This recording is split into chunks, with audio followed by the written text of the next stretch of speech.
Delegates, here is a stranger, here is a man who's really well known to you, the Honourable Stephen Miles MP, who is the Premier of Queensland. He's a union man, he's in a safe place with us. Please make him welcome again for a quick address and then hopefully some photos with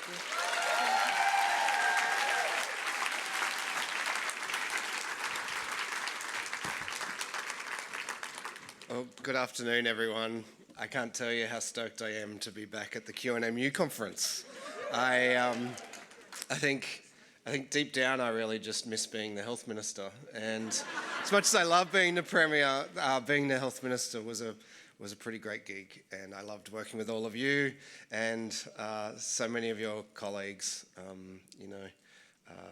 Every single day, getting to spend time with people who want nothing other than to take care of Queenslanders is a pretty special thing.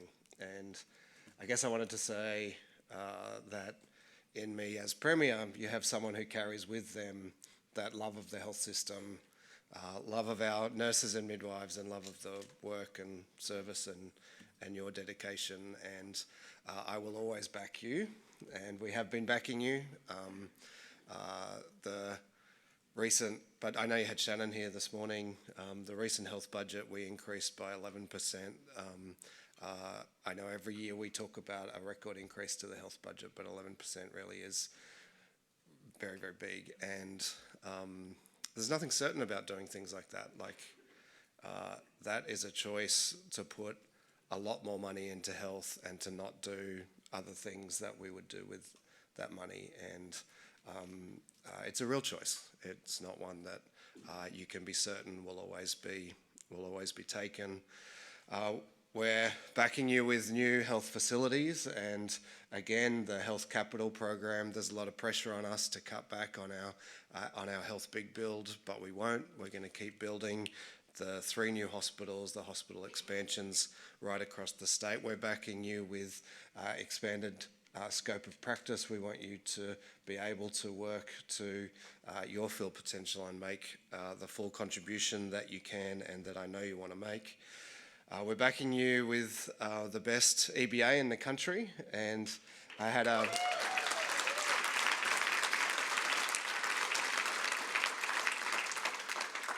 And as painful as it was for us to lose the state of origin, the thousands of nurses who commented on New South Wales Premier Chris Minns' Facebook page to say at least he pays his nurses well was all worth it. It was all worth it. You should go check that post out. I think the delegates in New South Wales did a great job of that. And so I guess all I really wanted to say was, in me, you have someone who deep down is just a frustrated health minister and and is on your side. I know there's a few questions that I'm going to get asked. Yeah? I'm going to share the space with you. Okay, all right. So the Premier has kindly ceded to my request. Do you remember I had 8 questions for Shannon? I only got through 4. She's more of a long talker than me. He's going to do the other 4, so here we go.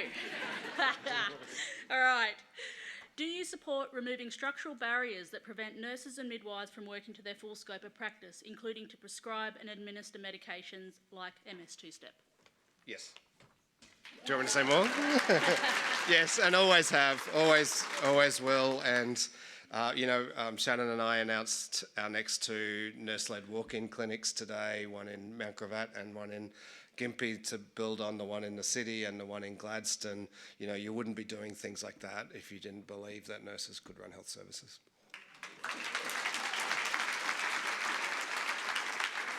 We'll keep the hard-hitting questions coming. Do you support Queensland nurses and midwives being maintained as the highest paid nurses and midwives in the country? Yes. Yes. You're the best nurses and midwives in the country, and we want to make sure you're the best paid. All right, the next 2 are a little bit longer. So, workloads are a top issue for nurses and midwives in Queensland Health, and I would probably say more broadly, but we're going to stick with Queensland Health here. Administrative staff are central to ensuring nurses and midwives can focus on clinical care and patient safety. are you committed at the very least to retaining current health administration staff numbers so nurses and midwives can continue to focus on patient and women care? Yes. We're also very proud of ratios. You know, we led the world on ratios, and recently with the changes to midwife ratios, so very proud of that too. And you should be. I presented in New Zealand recently at their conference, and Professor Linda Aitken actually had a slide that said Queensland's ratios are the gold standard. So, all right, last question. Surging demand on our public health services and nursing midwifery workforce shortage has seen an increased reliance on private and non-for-profit sectors being used to deliver publicly funded health services, often with these staff receiving lower paying conditions than their public sector counterparts. What is your position on contracting out services to the private sector, and will you commit to only contracting out these services where there is an urgent and critical need, and to do so on a temporary basis, and to ensure that nurses and midwives funded by the Queensland Government receive pay and conditions to equal to those that were employed by the Queensland Government? Essentially, same job, same pay. Yes. Yes, as well. I'm really committed to public service delivery of public services, and so insourcing wherever possible. Obviously, there will be times when we do need to partner with the private sector, but they should be limited, and we should use the leverage that that gives us to make sure that the nurses and other health staff in those services are paid the same.